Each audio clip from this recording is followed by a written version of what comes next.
Ladies and gents, episode 30 of the 2PTs, one podcast. And we are discussing exercise, or the perception of exercise. So everyone knows the concept of what exercise is, but we're going to put it in terms of how we define it and how me and Miles might say that exercise is actually different to training. Because I think, especially from my background and Miles's background, like a lot of people will come and like, oh, what are you training today? Yeah. It's not just a question of, oh, are you exercising today? It's like, it sounds like a mums and Tom's class. I think it's, I think like it's hard to explain, isn't it? It's like the whole, when you describe it all, it's all exercises, but I think the main explanation straight off the bat from difference between exercise and training is the fact that training particularly has a focus. Like, there's content, there's meaningful to it and stuff like that. You're not just doing the act of just moving, where exercise can sometimes just be perceived as something that you just do. I think it's a focus of what you actually enjoy as well. Because I feel like exercise is one of them things where the doctor will be like, oh, you need to exercise more. And they won't be like specifically saying, oh, you need to do this, this, this, and this, like training would be. So like, oh, you're training to get stronger. Not, oh, you're exercising to get stronger. Like the specific modalities that are put in place to make sure that you can reach that goal. Yeah. And even like a physio, like even if obviously we terminologize certain exercises as exercises, like doing a certain movement and stuff like that. But yeah, even if you're coming back from an injury and stuff like that, there's a motive of why you're doing these certain exercises. But I think people now have got to the point now where exercising means that you burn calories, and training is there to do other stuff, build muscle, work hard, get faster. Again, like that this is all about opinion stuff. Like everyone will have a reason for doing movements, doing exercise, and doing training and stuff like that. But the translation of the translation of what's actually really important can be lost sometimes. Interesting question. Go ahead. So obviously we said at the start mums and tums, and for me, I don't deem classes as being that efficient for what you want. But then like, if like obviously me and Miles are both trainers, like we've got different situations for paying rent, and like if you go to like a pure gym, like you do classes for your rent. Would you change your current situation where you don't do classes to something like that and have to do classes? That's an interesting question. That. I mean, I've done classes before. I've done like a boot camp style of work. Yeah, but I think yours was different though, because yours was training to certain like strength qualities and in terms of endurance. Whereas I think like spin class. Yeah, I think when it's made to be generic, Yeah, and it doesn't take in a lot of factors of the people that are in it, that's when I think that's not the kind of classes I would do. Now, I'm not saying that all group training sessions are pointless, because you can't be very not specific in the type of what you're training for. But when it is something like a spin class and you're just trying to, like I said, and the motive is again trying to burn more calories and stuff like that, it completely defines. If that's the point of the class, then no, I won't do that. But if it's there to improve health, if it's there to improve strength, if it's there to improve mobility, there to improve qualities of life, then yeah, go ahead. But then obviously that's the argument of, right, on a not a direct level, but these classes actually do promote some kind of health benefits. That's obviously the argument for it. But I think for me, if I had to choose just one, I think I would stick to my general kind of main focus exercises and train that way. Yeah, because like especially with spinning class, like I've been asked on it before, and I'm like, the majority of people that you will find do spin class is the people that are really short on time, and like they finish work and like, right, I need to exercise because my doctor's telling me I need to exercise. However, this is also the person that's just spent 9 to 5 sitting at a desk and then transitioned straight over to their exercise where they're meant to be getting moving and everything else, and they've gone back to sitting, and they're training in a modality that's like putting a lot of stress on them for something that subsequently, yeah, will not actually be any benefit to them. Like, if you obviously Miles is more in the S&C department, you're going to make all the cardio for your clients if they had a specific goal, like task orientated. Yeah. Whereas I don't think there's any task orientation within doing spin class, within doing overhead presses with a 10 kilogram bar for someone that could potentially push themselves and go for a 50. Yeah, that's what I mean. It's like, again, if your whole day is to, let's say, like your goal is to become more, be able to move more and stuff like that, being able to play with your kids, or not even like in a sports term and stuff like that. And like you said, you've got a 9 to 5 job where you're sitting down. You go into your car, you're sitting down. You go onto a bike, you do classes, you're sitting down. Then you go back into your car, then you go on the couch or stuff like that. There's a whole load of sitting down. Like Makes no sense. one of the main muscle groups that is engaged while standing and walking and all other kind of functional things is the glutes. And something that is massively neglected and stuff like that. And for me, the only like ever condition I've ever gave to someone where I've like been like, right, you need to get on the bike and do something, cyclists, because that's their sports. It's task relevant. But the same, yeah. But at the same time as well, like I'm getting them to do hip thrust. I'm getting them to do speed mechanics. Like I'm getting them to move and expose them to different elements from what they're actually doing, because that counter effect has a transitional effect into what they're doing. God, So this is where you ruffle a few feathers, isn't it? there's obviously a statement that me and you will both know, and there's another statement that I said to you the other day. Yeah. When it's by obviously cookie cutter programs. I know it's that shocking. COVID. Ugh. Cookie cutter programs where it's just the same thing for everyone, but then also in the fact of if you don't understand what happens within a movement and like what you're actually doing and giving to a client, you're not a personal trainer, you're a choreographer. Yeah. And like there's no point me coming in and saying, okay, yeah, do 10 squats, which could be fucking awful, and then being like, oh, well, yeah, great job, even though everything in terms of the actual movement was horrific, and being like, but we're moving. Yeah, but that's the thing is when we teach a client an exercise to do, we don't just say, right, you're doing a squat. You break it down. You go, right, you're doing a squat. It's a squat pattern movement. You're going to be primarily using the quads, the glutes, your upper back. There's different ways of variation. It's going to benefit you because you're going to have this amount of range of motion into it. You're going to have stronger hips, better stability. You're not going to have a sore back. Mm-hmm. It's a big compound movement, so there's loads of joints involved. It's going to transition into if you want to run better. It's going to transition if you want to play football better.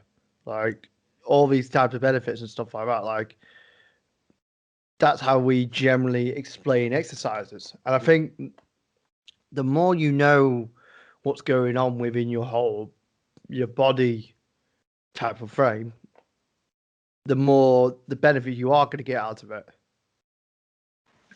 And it's just the one key thing that I've always said to my clients is that movement is a feeling thing. You don't just do it. You feel through it. You feel the muscles engage, mind muscle connection. You feel anything. You feel your temperature rising.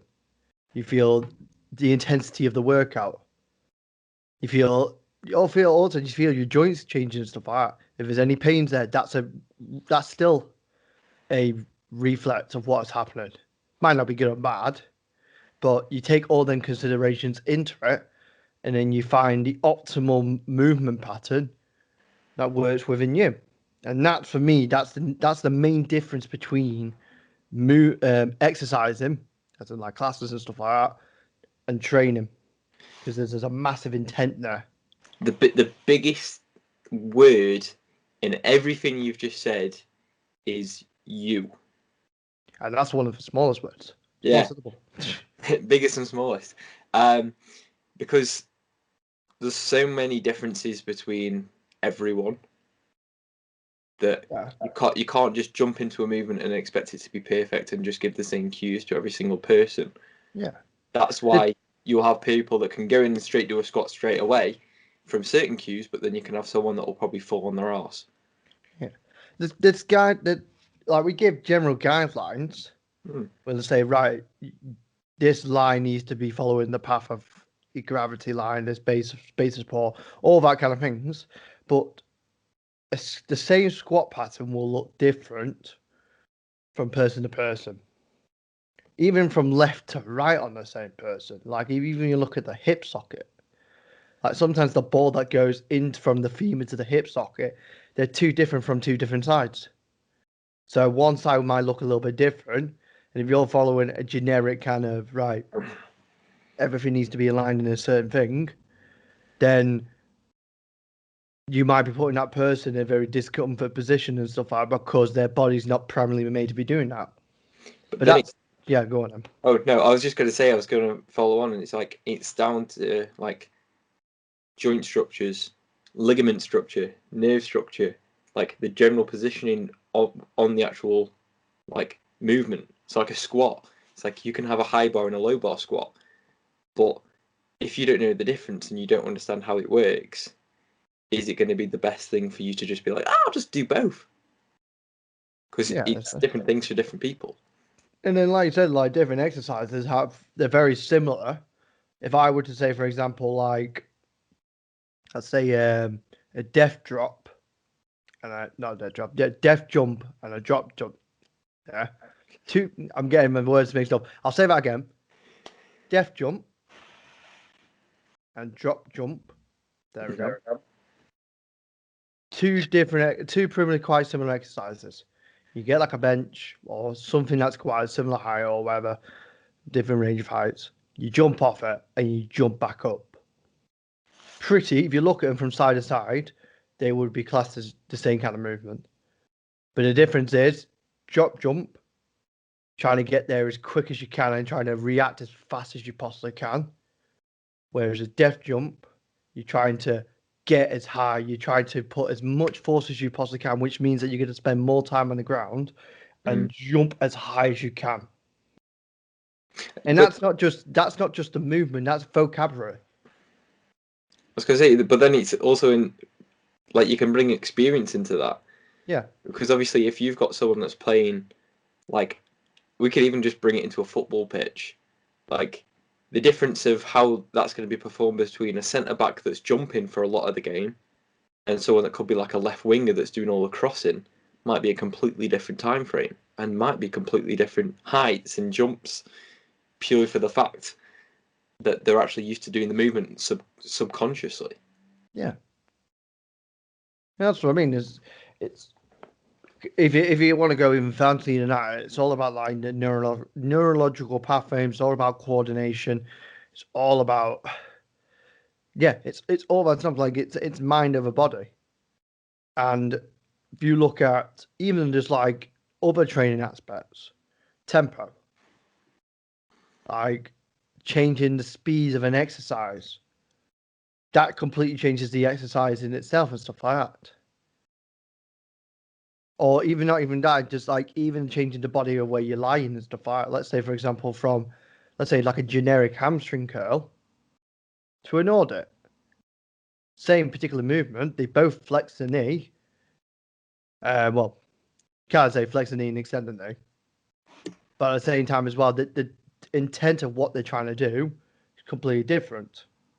Whereas, let's say, for example, like a hamstring bridge, just to give a little bit more context, is there to, primarily used to flex the knee, engage the hamstrings, where then the hamstring, and when the hamstring audit is there to resist hamstring extension. So it helps reduce when it comes to obviously like things like running and jumping, because your body's used to having force on it for a longer period of time as the muscle is extending through its range. Yeah. So like, let's say if we pulled this back into like a gen pop sort of area. Yeah. Obviously, we did earlier the comparison between like classes and training, because I feel like regardless of who you are, how old you are, your experience, you should be making the main modality of your training based within a resistance aspect. Because I think this idea that cardio needs to be king and you're going to the gym to do cardio, you can literally do cardio wherever you want. Like, you could do cardio whilst you're at work and not subconsciously know it, because you're not focused on being like, oh, I need to be on a treadmill. Yeah, but even resistance training, resistance training has some even benefits to cardiovascular. Like you're using your ATP system, you're using your anaerobic system. Yeah, if you want to be a triathlon and an endurance runner, you're not going to spend majority of your time in the weight room. You're going to be out there running. But you're still going to But be at the same time, like I just said with the cyclist analogy, you still want to do that because you're going to be more explosive. Your body's going to be stronger. There's muscle endurance involved when it comes to weight training. So the best way of describing these things is to use big off analogies like that, where it's one extreme versus the other. Now, same again, like let's flip this around where weight training is the predominant focus, and you don't need to particularly do a load of cardio. Strongman, 1 RMs, like you don't need to be particularly fit to put a max effort 1 RM in there, isn't there? You need to be particularly muscular, strong, neurologically strong. But then that's the intent of the training. But on the flip side of using cardio, like, I'm going to go a bit into sciencey, researchy stuff. Like, cardio is a tool to help the body run more efficiently, because obviously we're going to be working in terms of heart health and how much the heart needs to work to transport oxygen, nutrients around the body to the muscle sites. So I don't want to fully agree and say cardio needs to be this or this. Oh no, that's It's not what I'm getting at. Yeah, that's what I mean. Like you can't establish one thing as that, but if you're going from the generic term of cardio, I mean, obviously cardio in long term starts with cardiovascular, it helps the heart pump blood, respiration system, all that. Like you are going to use some range within weight training.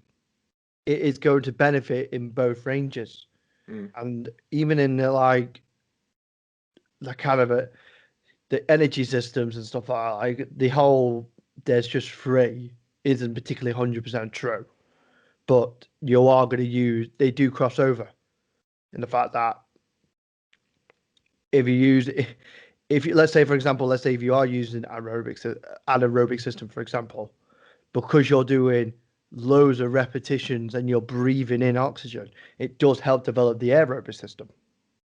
That's going into the whole Blocky and stuff like that. Like to bring it back in. I think the main thing when it comes to personal training is the fact that there's massively intent in there. There's definitely a motive of why you're doing it. You don't just go to the training session and then decide on that day what you're gonna do actually for it.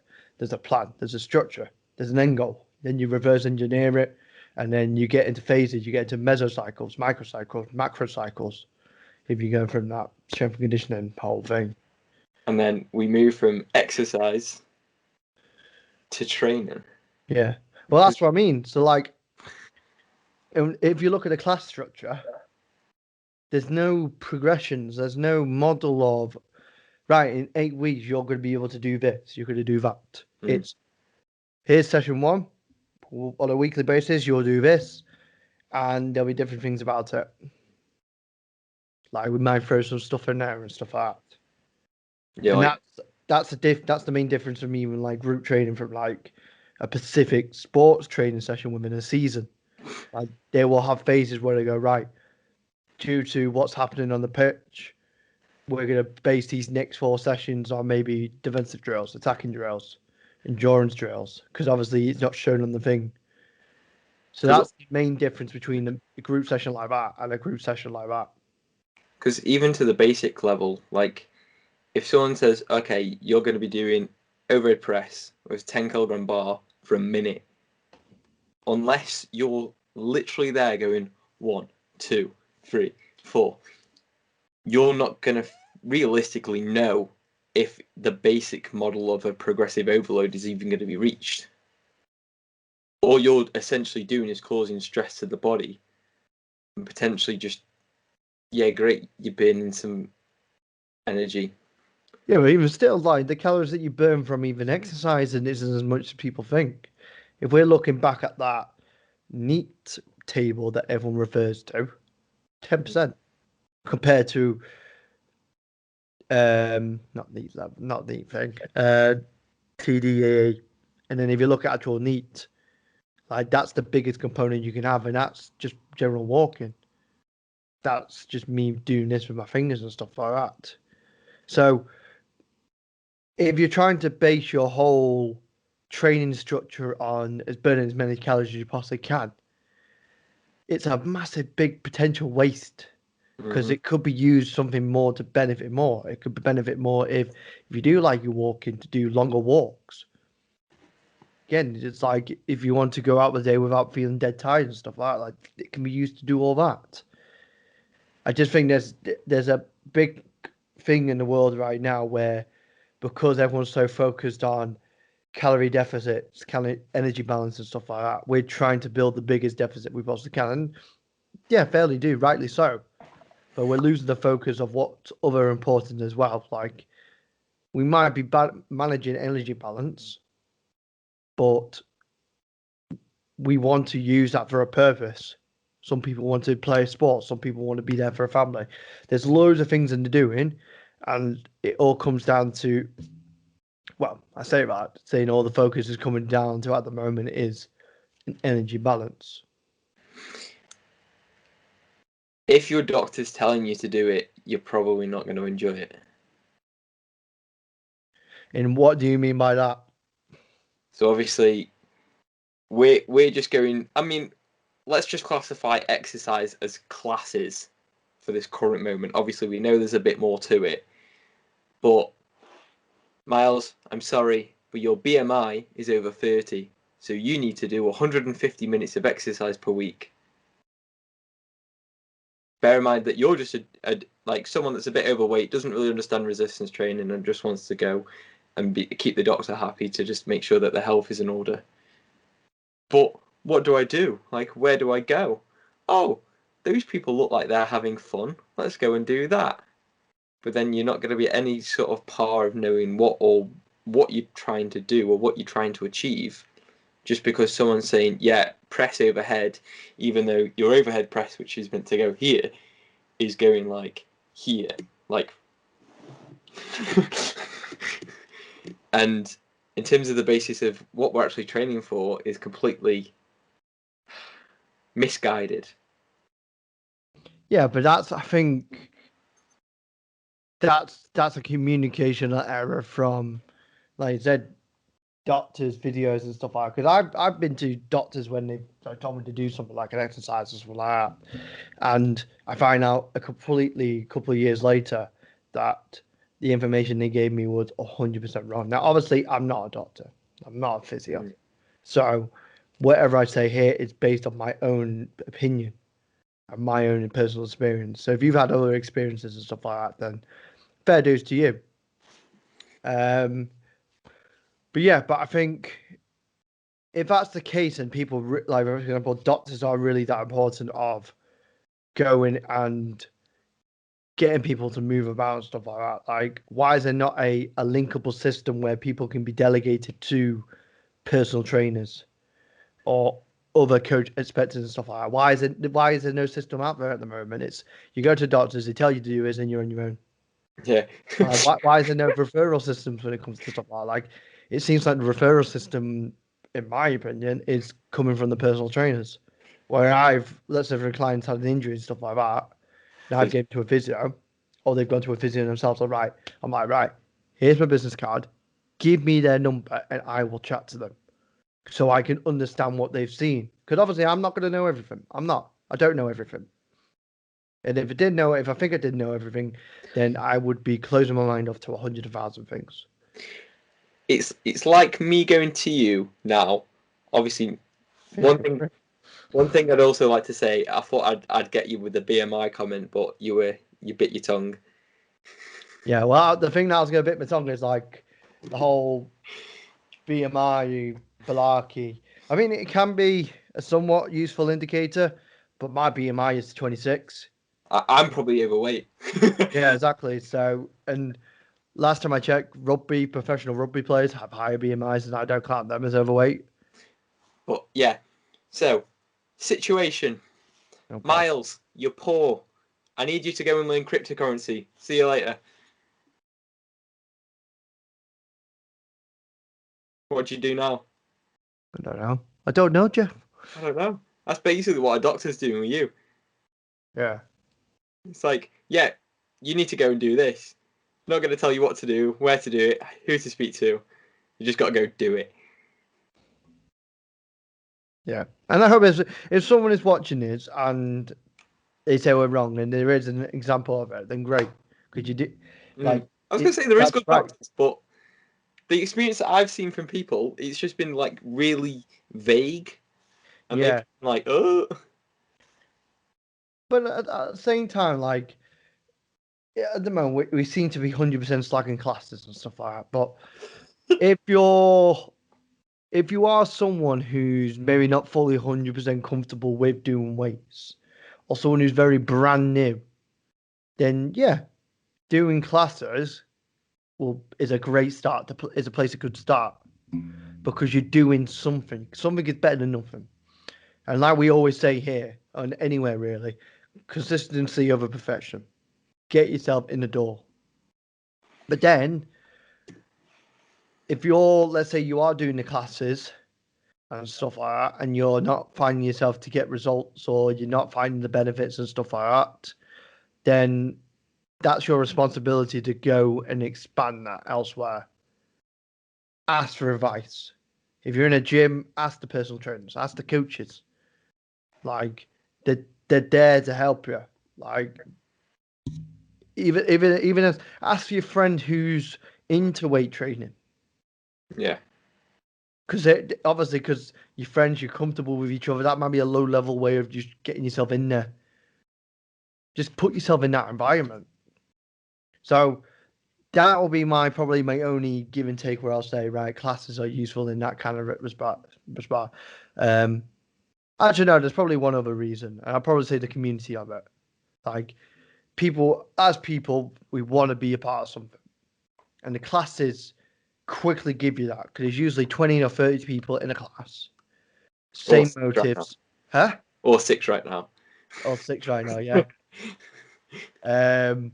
But yeah, it gives you a part of something. You feel like you're a part of something because you got someone there telling you what to do, giving you communication, giving you a great shout, and you got other people that are like-minded to you and they're doing the job and stuff like that. Like, I understand that. I love that because that's one of the main reasons why I play for a sports team is to be a part of that community.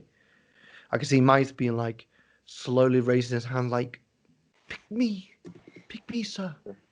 Go on, you'd say a piece. No, I was literally just going to add in, and just because I didn't want to interrupt your full flow. Yeah. And obviously, I agree with everything you're saying, but then also a level where if your fitness level isn't to like the level of like Karen that is also in the class, like, is that going to have some knock-on effect to your mentality towards training? So then that's when I would be like, okay, speak to a coach directly on a one-to-one basis, and then everything's worked at your own pace. Yeah, but that's what I mean. That's what we were saying beforehand with the whole specific, being specific. I still say it wrong. Like, Being but quite Atlantic Ocean, I'm gonna get a Pacific. translation. Yeah, I'm gonna have to get like a translator at this point. Just by like Google it. But yeah, it's a way of getting yourself in the door. But it's your responsibility if you want to, for example, do extraordinary things, if you want to improve yourself and stuff like that. Not saying that personal training is the only way to go, but putting yourself in environments and stuff like that is the way. Yeah. But then if you think about, we're saying resistance stuff and all that, but then if you flip it onto the opponent side, like what's your opinion on CrossFit? Because CrossFit is weight training. CrossFit is a communicable base and stuff like that. But at the same time as well, in my opinion, like from some of the things I've seen, again, there's not a great deal of intent in there with her. I could be wrong, but from what I've seen so far, it's very generic of right, in this time frame you're gonna do this as quick as you possibly can. And it's weird, it's weird and wonderful. Because you've got some people who seem to be the fittest people in the world who are they're fast, they're quick, they're strong. But then on the flip side of that, whether that's through experience or again the loss of translation of exercise and meaning training workout and all that, there seems to be people that just doing the movement for it and lose the focus of form. There's that side to consider as well, I believe. So, I mean, I'll go a bit into my side of things of what I'm doing at the minute because I'm more in terms of the biomechanical side of things now. Like I've just joined like the Muscle Mentors education thing, which is a lot of like how the body works and how the body moves, and quite individualized stuff. A lot of the things you see with CrossFit is quite. It's against it, isn't it? It's open. It's open territory of seeing like right. We want you to get a pull up. As long as you get up there, we class it as a pull up. So you might have enough momentum to kick out a horse, but in the general scheme of what you want to do, like if you wanted to grow your lats or anything like that, is it going to be beneficial? Are we just pushing ourselves to unnecessary levels of stress and fatigue to reach something that we could simply do just as effectively under a more controlled environment? But then also, like you'll see a lot of the CrossFit stuff is not. I've never done it. I'm just basing it off what I see off like the Instagram, and it's very generalized in terms of classes. So like you'll see a lot where it'll be one classification for men, one classification for women. So obviously you've got to do a clean and jerk, and like the blokes have got 225 pounds, and like the girls have got 150. But obviously that might not account for the people that are quite new to the game. And like if they can't do a pull up, are they getting taught the necessary skills required to actually get to a pull up? Whereas mine and Miles's basis will basically break down the movements themselves and be like, okay, we can see that here we are stalling at certain points of a movement, or we're not getting the necessary force generated to actually complete the movement. So can we even dissect it even further and be like, okay, we'll work on this at a specific level and then take it back out. So we've got the jigsaw, we'll take out a piece, play around with that piece, put it back in, and it's perfect. Then obviously from there we'll go into like a progressive overload system and then go from there further and further.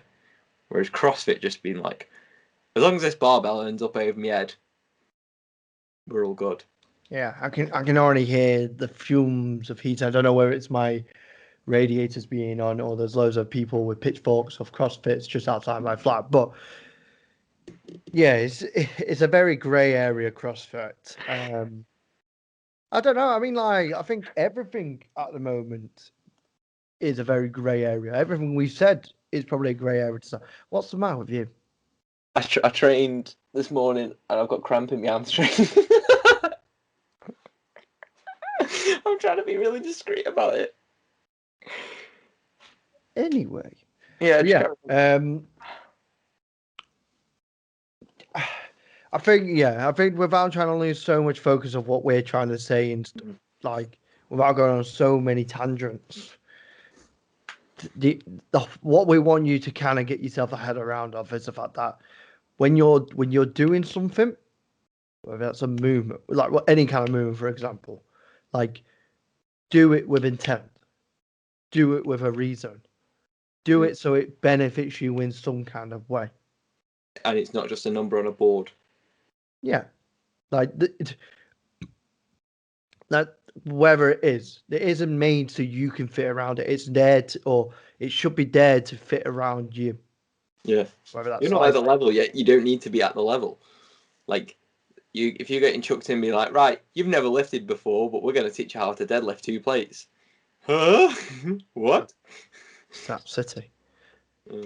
Yeah, there's time, and these things do take time and do take considerate amount of hours to do. If you really want to get good at it and stuff like that, I mean, like there's always that 10,000 rule, 10,000 rule hour rule that gets around saying if you want to be an expertise. But yeah, but I think really kind of Mike, without kind of going on any further, without breaking the point of what we just tried to say, I think we've kind of covered all grounds. Or piss off any other communities. Yeah, we'll see probably the ratings of this podcast just go. I do CrossFit and this is shit. Yeah, the 6 audience people that we have is now just become 1. Thanks, me. But yeah, and that's Mike's mum. But anyway, ladies and gentlemen, I hope you've enjoyed this podcast. Remember, everything that we have just said is manifesting in the fact that this is our opinion. So we're not here to slag off classes. We're not here to slag off doctors or physios or anything like that. We're just going on based on what we think, our opinions, our history with it and stuff like that. But the ultimate goal of this podcast is to make improvements to your life, to benefit you in some way. And just to get you thinking, stuff like that. Because if you listen to 5 minutes of this podcast and you think, wow, like this has brought a whole new loads of questions to my life and stuff like that, go out there and think it, find it through. And if it's something different than what we've just said on here, great. There's nothing wrong with that. But you're doing something towards that. And that's benefiting you. But yes, ladies and gentlemen, I hope you've enjoyed this podcast. If you are listening to this through Apple Podcasts, Anchor, Spotify, all them lovely softwares and platforms, make sure you give us a review. Make sure you give us 5 stars and stuff like that. If you've liked this podcast really well, why don't you share it about? Share it with friends, family, even your dog. But anyway, ladies and gentlemen, enjoy this. And as always, stay safe because we'll see you in the next episode. And peace. Peace. And stop.